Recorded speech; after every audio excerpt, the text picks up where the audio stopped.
Joe asks, Mick Cox is a welcome return to the band. His guitarists have been sorely missed for too long. Why did he leave, or why was he asked to leave after the Salt Battery album? And what happened to Rob Riley? Did he leave, or was he asked to leave the band? After Assault and Battery, which was obviously in the early days, Mick had different ideas that basically clashed with Peter and I about, not so much about music, but music was included. It was just one of those things. I think you can't, if you spend a lot of time with people in a very, being in a band like ours is a very volatile experience. It's always pressure. It's always intense. That's just the nature of the band. It's just the way the band operates. So it brings out the best and the worst in people. And sometimes you need a break from one another, because when you work together for a time, you sometimes get to the point where you just don't want to spend any more time with that person. So that, I mean, in those early days, and Robin first came into the band to replace Mick after Assault and Battery, to do the Scarred for Life album.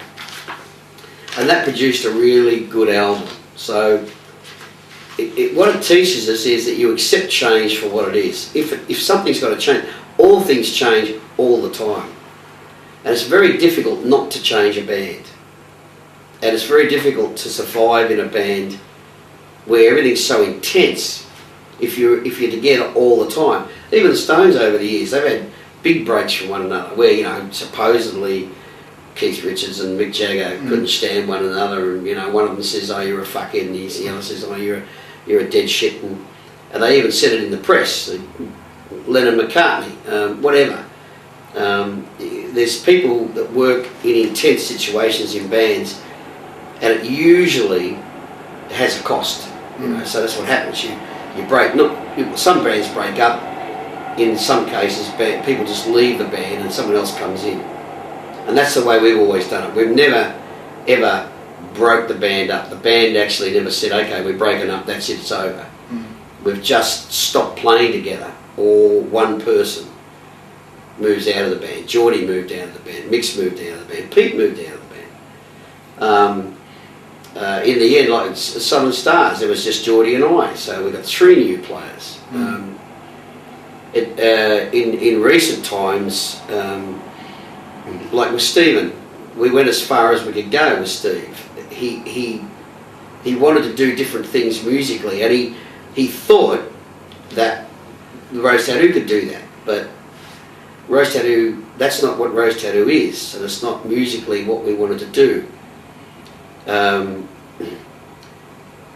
Robin O'Reilly came back into the band to replace Mick. Mick did the first tour over here in '99, and he and Peter, again, there was a clash there. So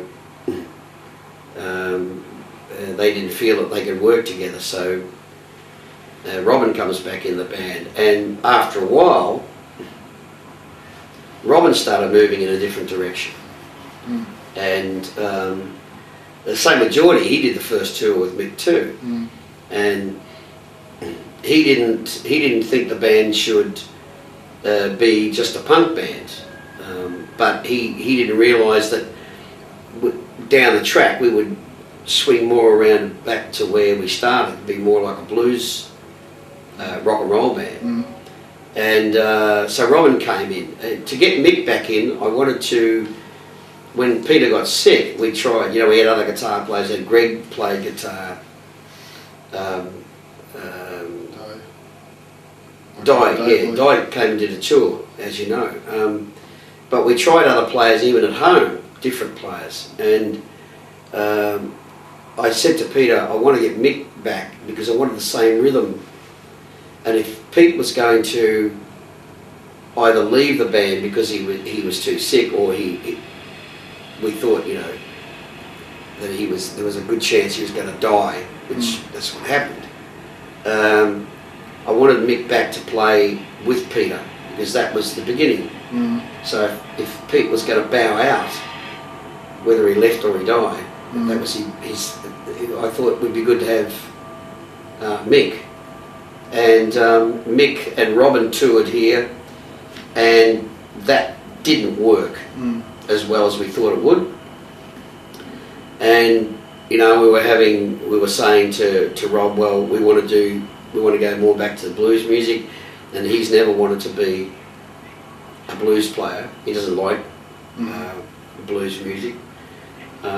He wanted to write different music for Rose Tattoo than we wanted.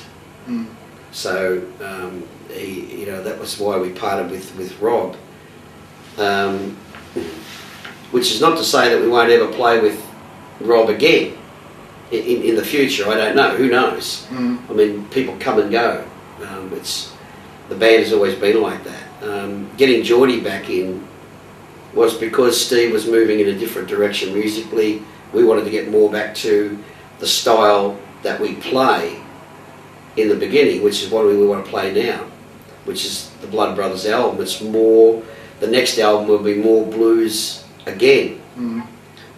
Stephen wasn't going to fit into that, so he moves out, Geordie comes back in. So the band now plays, Di is more probably the most modern player in the band, because we can't, I mean, like, it would be silly to try and replace Peter. So we didn't. So we're quite happy, I mean, very happy with that. He plays a different style, so it gives us more of a modern sound, I think. But the core of the band, the rhythm section, Paul and Geordie and Mick, moves right back to the beginning, where it's very, very traditional rock and roll.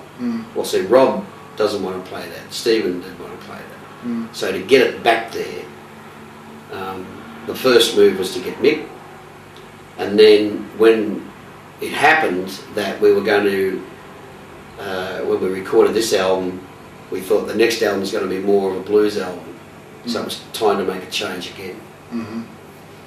Okay. And there's also a question from Wayne, and he asked about if Di was the first choice after it was a sad loss of Pete. You said before you made some had some other guitar players in the band. What was the choice to choose Di for it? It was partly Pete's choice, but I mean he knew he was going to die anyway, and Pete always liked to make a decision on anything and tell me, and then say, well, you make up your mind. I've told you what I think, in other words. You know, this is what I think he would say, but you make up your mind. And with Di, we talked about, I mean, there was a lot of other players in Australia that we talked about. When I say a lot, maybe 4 or 5. Some very famous players, a couple that less known but really good players. And Pete said, I really like Di's playing, Pete said. And I said, why do you like Di's playing? And he said, and he looked at me and he just smiled and he said, because he doesn't play anything like me. And I said, Pete, no one plays like you. And he just smiled. But what he meant was that if we were going to get another player, what he was telling me was, don't try and get someone who plays like me, because A, no one plays like him, and he didn't want us to try and copy what we'd already done, because he realised, as I did, once he died, that if the band was to go on, it couldn't copy what we'd done. We'd have to have something else based on what we'd done. But it would have to be, like Blood Brothers sounds like, you get feelings of the early band, but it doesn't sound like the early band.